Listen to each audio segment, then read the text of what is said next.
무엇이든 빨리 되기를 원하는 부분이 있습니다. 기도하면 빨리 응답받고 싶습니다. 문제가 생기면 빨리 해결되기를 원합니다. 아픈 곳이 있으면 또 빨리 낫기를 원합니다. 힘든 일이 있으면요, 빨리 지나가기를 원합니다. 자녀에 또 문제가 있으면 빨리 좋아지기를 원합니다. 우리가 기다리는 일이 있다면 하루라도 빨리 그 일이 이루어지기를 바랍니다. 이러한 마음이 사실 당연한 마음일 수 있습니다. 그런데 우리의 삶을 돌아보면요, 어떠십니까? 하나님께서 항상 빨리 일하시지는 않는 것 같습니다. 기도했는데도 그대로입니다. 기다렸는데도 변화가 없습니다. 열심히 했는데도 결과가 보이지 않습니다. 그래서 우리는 생각합니다. 하나님은 왜 이렇게 늦으실까? 하나님은 왜 빨리 해결해 주시지 않으실까? 그런데 오늘 본문은 우리에게 아주 재미있는 비유를 하나 보여주시는데요. 바로 농부 이야기입니다. 농부는 씨를 뿌리고 다음 날 바로 열매를 거두는 것을 원하지 않습니다. 그리고 열매를 또 거두지도 않습니다. 먼저 땅을 준비하죠. 그리고 씨를 뿌립니다. 그리고 기다립니다. 때가 되면은 거두는 것이죠. 그리고 모든 씨앗을 똑같이 농부는 다루지도 않습니다. 밀은 밀대로 다룹니다. 보리는요, 보리대로 다룹니다. 각각의 씨앗에 맞는 방법이 있습니다. 오늘 말씀은 하나님께서 우리에게 하나님의 일하심도 이와 같다라고 말씀해 주시는 것 같습니다. 우리는 빨리 결과를 보고 싶어 합니다. 그러나 하나님은 과정도 굉장히 중요하게 여기십니다. 우리는 같은 방법을 원합니다. 그러나 하나님은요, 사람마다 다르게 일하십니다. 우리는 당장 열매를 보고 싶어 합니다. 그러나 하나님은 먼저 땅을 준비하십니다. 오늘 말씀을 통해서 우리의 삶을 다루시는 그 하나님의 지혜를 보기를 원합니다. 그래서 하나님이 어떤 분이신지 오늘 본문을 통해서 우리에게 주시는 교훈이 무엇인지를 각각 한 가지씩만 보기를 원하는데요. 첫 번째는 하나님은 어떤 분이신지 오늘 본문을 통해서 드러나는 하나님은요, 하나님은 사람마다 필요한 방법으로 일하시는 지혜로운 하나님이심을 우리가 볼 수가 있습니다. 24절부터 농부의 이야기가 나옵니다. 농부가 밭을 갈고 있습니다. 왜 밭을 갈까요? 씨를 심기 위해서이겠죠. 그런데 농부는 아무렇게나 밭을 갈지는 않습니다. 25절을 보면요, 다시 한번 보기를 원합니다. 밭을 고르고 나면 소양 씨를 뿌리거나 대양 씨를 뿌리지 않겠느냐. 밀을 줄줄이 심고 적당한 자리에 보리를 심지 않겠느냐. 밭 가장자리에는 귀리도 심지 않겠느냐라고 말씀하십니다. 각각의 씨앗에 맞게, 보리의 씨앗에 맞게, 귀리의 씨앗에 맞게, 밀의 씨앗에 맞게 각각 심습니다. 밀을 심을 곳이 있습니다. 그리고 보리를 심을 곳이 있습니다. 다른 씨앗도 각각 다르게 심습니다. 왜 그럴까요? 씨앗마다 다르기 때문입니다. 제가 잘 압니다. 저는 농부의 딸이기 때문에 저희 부모님이 한평생 동안 농사하는 것을 직접 제가 해보지는 않았지만은 봤습니다. 그래서 밭을 보면은 각각 심는 곳이 다르더라고요. 콩 같은 것은 어디에다 심습니까? 가장자리에 심는 것을 보았습니다. 각각 작물에 따라 심는 위치도 다르다는 것을 저는 보았습니다. 모든 씨앗을 똑같이 다루지 않기 때문입니다. 그리고 똑같이 다룰 필요도 없기 때문입니다. 그런데 하나님도 그러하십니다. 하나님께서는 모든 사람을 똑같은 방법으로 다루지 않습니다. 어떤 사람에게는요, 기다림을 주십니다. 어떤 사람에게는요, 새로운 기회를 주십니다. 또 어떤 사람에게는요, 실패를 경험하게 하십니다. 또 어떤 사람에게는요, 오래 참는 훈련을 시키십니다. 어떤 사람에게는요, 아주 큰 일을 맡기십니다. 그런데 또 어떤 사람에게는요, 아주 작은 일을 먼저 맡기십니다. 우리는 이것을 보면서 왜 저 사람은 저렇게 되는데 나는 왜 이럴까라고 생각하는 경우도 있습니다. 왜 저 사람의 기도는 빨리 응답되는데 내 기도는 빨리 응답되지 않을까? 왜 저 사람에게는 좋은 기회가 오는데 나에게는 그런 기회가 빨리 오지 않을까라고 생각할 수 있습니다. 그러나 하나님은 우리의 각 사람을 누구보다도 가장 잘 아시는 분이십니다. 하나님 우리에게 필요한 것이 무엇인지 알고 계십니다. 우리는 지금 필요한 것만 생각합니다. 그러나 하나님은요, 우리의 인생 전체를 바라보고 계십니다. 우리는 결과만 봅니다, 사실은. 근데 하나님은요, 가정까지 보시는 분이십니다. 그래서 하나님께서는 우리를 다루시는 방법이 다를 수밖에 없습니다. 어떤 사람에게는요, 빠른 응답이 필요합니다. 근데 어떤 사람에게는요, 기다림이 필요하죠. 어떤 사람에게는 성공이 필요합니다. 근데 어떤 사람에게는요, 실패가 반드시 필요합니다. 어떤 사람에게는 문이 열리는 것이 은혜입니다. 그런데 어떤 사람에게는 문이 닫히는 것이 은혜일 수가 있습니다. 우리는 그걸 당장 알 수는 없습니다. 그러나 하나님은 아십니다. 그래서 29절은 말씀하시죠. 우리가 마지막으로 읽었던 29절 말씀입니다. 이것도 만군의 주님께서 가르쳐 주신 것이다. 주님의 묘락은 기묘하며 지혜는 끝없이 넓다라고 말씀하십니다. 하나님의 방법에는 지혜가 있습니다. 하나님의 방법에는 분명한 목적이 있습니다. 하나님은 아무렇게나 일하시는 분이 아니십니다. 우리 눈에는 느려 보일 수 있지만요, 우리의 생각에는 돌아가는 것처럼 보일 수 있지만요, 그러나 하나님께서는 가장 좋은 방법으로 일하고 계심을 믿으시길 바랍니다. 그러므로 우리가 기억해야 될 것이 있습니다. 하나님이 늦으시는 것이 아니라 하나님께서 가장 좋은 때를 아시고 계신다는 사실을요. 농부가 씨를 심고 다음 날 열매를 기대하지는 않습니다. 하루 만에 열매를 절대 기대하지 않습니다. 하나님께서도요, 우리의 삶을 하루 만에 완성하지 않는다는 걸 꼭 기억하시길 바랍니다. 하나님 우리를 아주 조금씩 만들어 가십니다. 때로는 속이 터질 정도로 오랜 시간을 인내해야 되는 시간이 필요합니다. 우리의 믿음을 키우십니다. 하나님은 점진적으로 우리의 마음도 다듬어 가십니다. 우리의 교만을 이런 시간을 통해서 내려놓게 만드십니다. 하루아침에 되면 너무 좋잖아요. 근데 하나님은 그렇게 하시지 않으시더라고요. 아주 조금씩 우리 안에 있는 죄악들을 벗어버리게 만들고, 우리 안에 있는 교만들을 갖다가 내려놓게 만들고, 우리 안에 있는 쓴뿌리를 벗어지게 만들더라고요. 그리고 우리의 인내도 키우십니다. 우리에게 사람을 사랑하는 법도 가르쳐 주십니다. 그리고 우리가 오직 하나님만을 의지하는 법을 가르쳐 주십니다. 그래서 때로는 내가 원하지 않는 가정이 반드시 필요합니다. 그러나 그 가정도 사실은 하나님의 손안에 있다라는 사실을 우리는 기억해야 할 것입니다. 하나님 우리를 절대 방치하지 않으십니다. 그리고 하나님은 절대 우리를 포기하지 않으십니다. 하나님은 지금도 우리의 삶을 다루고 계신다는 사실입니다. 그러므로 우리의 삶에 이해되지 않는 시간이 올지라도 하나님을 의심하지 마시기 바랍니다.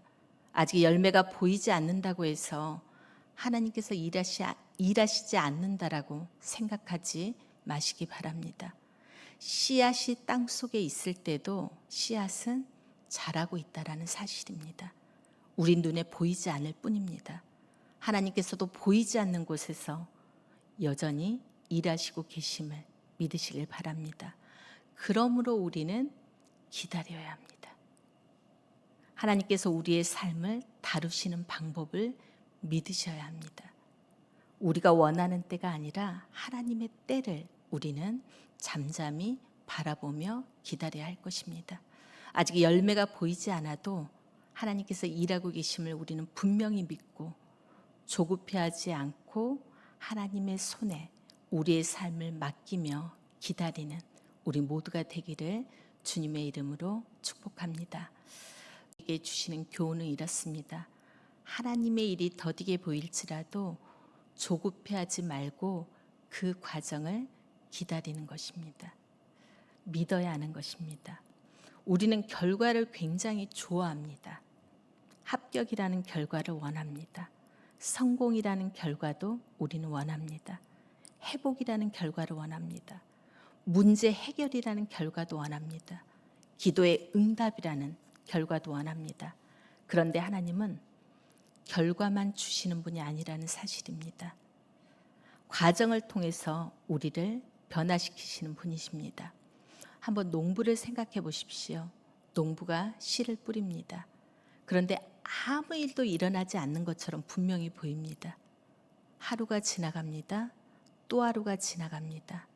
또 하루가 지나갑니다. 그럼에도 우리의 눈에는 어떠한 열매도 보이지 않습니다. 그러나 농부는 기다립니다. 왜 기다릴까요? 보이지 않는데 열흘이 지나도 보이지 않을 수 있습니다. 20일이 지나도 보이지 않을 수 있습니다. 그런데 농부는 여전히 기다립니다. 왜 그럴까요? 씨앗이 자라는 데는 반드시 시간이 필요하다는 것을 농부는 알고 있기 때문입니다. 우리의 신앙도 마찬가지입니다. 기도했다고 사람이 바로 금방 변하지 않는다는 걸 우린 너무나도 잘 알고 있습니다. 기도했다고 해서 상황도 바로 바뀌지 않습니다. 말씀을 들었다고 해서 우리의 성품이 곧바로 하나님의 성품으로 닮아가지 않습니다. 그리고 아무것도 일어나지 않는 것처럼 보일 수 있습니다. 그런데도 여전히 하나님께서는 우리 안에서 일하고 계시다는 사실입니다. 그래서 기다림도 믿음입니다. 아무것도 하지 않는 것이 아닙니다. 하나님을 믿으면서 기다리는 것입니다. 내가 할 일을 하면서 하나님을 기다리는 것입니다. 기도하면서 기다리는 것입니다. 말씀을 붙잡으면서 기다리는 것입니다. 어떻게요? 하나님께서 반드시 하나님의 때에 일하실 것을 믿으며 기다리는 것입니다. 특히 우리는 다른 사람과 비교하지 말아야 합니다. 농부는 밀을 보면서요, 왜 보리는 밀보다 더 빨리 자라지라고 생각하지 않습니다. 각각의 씨앗에는 각각의 시간이 필요하기 때문에 그렇습니다. 우리의 인생도 마찬가지라는 생각이 듭니다. 누구에게는 빠른 시기가 있습니다. 그런데 누구에게는요, 늦은 시기가 있습니다. 어떤 사람에게는요, 젊을 때 열매를 맺습니다. 그런데 어떤 사람은요, 나이가 들어서 열매를 맺습니다. 누구는 일찍 길을 찾는 경우가 있습니다. 그런데 또 어떤 사람은요, 늦게 그 길을 발견하고 찾는 경우가 있습니다. 누구나 많은 시행착오 끝에 어떤 사람에게는 또 길이 보이는 경우도 있습니다. 중요한 것은 남보다 빨리 가는 것이 아닙니다. 하나님께서 나를 어디로 인도하고 계시는지를 아는 것입니다. 그러므로 우리는 비교하지 마시기 바랍니다. 비교하면 우리에게 오는 것은 뭐죠? 열등감밖에 없습니다. 열등감은 비교의식에서 오는 것이기 때문입니다. 그래서 절대 비교하지 마시고 조급해하지 마시기 바랍니다. 내 삶이 다른 사람보다 늦게 보인다고 해서 하나님이 나를 잊으신 것이 아니라는 것입니다. 내 기도가 오래 걸린다고 해서 하나님께서 내 기도를 듣지 않으시는 것도 아닙니다. 내 삶의 열매가 아직 보이지 않는다고 해서 하나님께서 일하시지 않는 것도 아니라는 사실입니다. 씨앗은 땅속에서 자랍니다. 보이지 않는 시간이 분명히 필요합니다. 그러나 그 시간 가운데 하나님은 여전히 일하시고 계시다는 사실입니다. 우리도 마찬가지입니다. 우리의 삶 가운데도 반드시 그런 시간이 필요합니다. 누구보다도 사실은 그걸 갈망하고 기대하는 것이 누구입니까? 우리 자신입니다. 누구보다도 주님을 만나고 우리의 인격이 변하고 우리의 성품이 변하기를 바라는 것은 누구보다도 우리 자신일 것입니다. 그런데 한번 생각해 보십시오. 우리는 신앙생활을 1년 할 수도 있고 2년 하신 분도 계시고 10년 하신 분도 계시고 20년, 30년, 40년 하신 분도 계실 것입니다. 어떠십니까? 우리가 기대하는 것보다 훨씬 더 우리의 많은 부분이 변했다고 생각하십니까? 아니죠. 저도 30살에 처음으로 신앙생활을 시작했습니다. 제가 올해 58이거든요. 28년을 했습니다. 그런데 정말 조금밖에 변하지 않았더라고요. 아직도 내 안에 있는 이 악들이 순간순간 나오는 경우가 얼마나 많은지 모릅니다. 어쩔 때는 누구보다도 답답해하는 것이 제 자신입니다. 그러한 우리의 모습, 물론 하나님께서 그만큼이라도 변화시켜 준 게 너무나도 감사하고 은혜이죠. 그런데 그렇게 하루아침에 변하지 않더라고요. 특별히 배우자를 보면 그런 생각 들지 않습니까? 저도 처음에 그랬습니다. 저희 이목자를 보면서 어쩜 저렇게 변하지 않지? 라는 생각을 했습니다. 그런데 이목자가 변하지 않은 것이 아니라 제가 변하지 않았더라고요. 그래서 제가 보는 눈이 변하지 않았고 저의 마음이 변하지 않아서 상대방 배우자를 볼 때 그러한 모습으로 보고 있는 제 자신이 보였습니다. 우리는 그런데 변한다는 사실입니다. 왜냐하면 하나님께서, 성령님께서 우리 안에서 일하시고 계시기 때문입니다. 그래서 눈에 보이는, 가식적으로 보이는 것은 아주 미세하지만 변한다는 사실입니다. 그걸 우리는 기대하면서 오늘 또 기도하고 있는 것입니다. 그런데 이 시간이 반드시 필요합니다. 하나님은 우리의 이런 시간, 기다림의 시간을 통해서 우리의 마음을 준비시킵니다. 우리의 믿음도 준비시키는 시간입니다. 우리의 가정도 준비시키시는 시간이고요. 우리의 사역도 준비시키는 시간입니다. 그러므로 지금 기다리고 있는 성도님들이 계시다면 절대로 낙심하지 마시기 바랍니다. 하나님께 기도하고 있다면 계속 기도하시기 바랍니다. 하나님의 응답을 기다리고 있다면 조금만 기다리시기 바랍니다. 내 삶에 아무 변화가 없는 것처럼 보여도요, 하나님을 우리는 끝까지 믿으시기 바랍니다. 하나님은 서두르지 않으십니다. 그러나 결코 늦지도 않으십니다. 하나님께서는 하나님의 때가 있습니다. 우리의 때가 아니라요, 하나님의 때 말입니다. 그리고 그때가 가장 좋은 때인 줄 믿으시길 바랍니다. 그럼 우리는 조급해하지 않기를 원합니다. 남과 비교하지 않기도 원합니다. 하나님의 때를 기다리기를 원합니다. 열매가 보이지 않아도요, 하나님께서 일하고 계심을 여전히 믿고 오늘의 가정도 하나님 손에 맡기며 끝까지 믿음으로 걸어가는 우리들이 되기를 주님의 이름으로 축복합니다. 말씀을 맺습니다. 농부는 씨를 심고 기다립니다. 당장 열매가 보이지 않아도요, 씨앗을 믿습니다. 때가 되면 반드시 열매를 거두기 때문입니다. 우리의 삶도 마찬가지라는 생각이 듭니다. 지금 응답이 보이지 않고요, 우리의 상황이 달라지지 않아도 하나님은 여전히 일하고 계심을 믿으시길 바랍니다. 어쩌면 지금은 열매보다 뿌리를 내리는 시간일 수가 있습니다. 그러므로 기다림 속에서도 우리는 낙심하지 않기를 원하고요, 하나님의 때를 신뢰하길 바라고요, 그리고 하나님은 결코 우리를 잊지 않으시고 하나님의 때가 되면 어떤 열매인지는 모르겠지만 가장 좋은 곳으로 우리에게 아름다운 열매를 맺히게 하실 것입니다. 오늘도 우리는 그 하나님을 믿으며 끝까지 그 하나님과 동행하는 우리들이 되시기를 주님의 이름으로 축복합니다. 우리 함께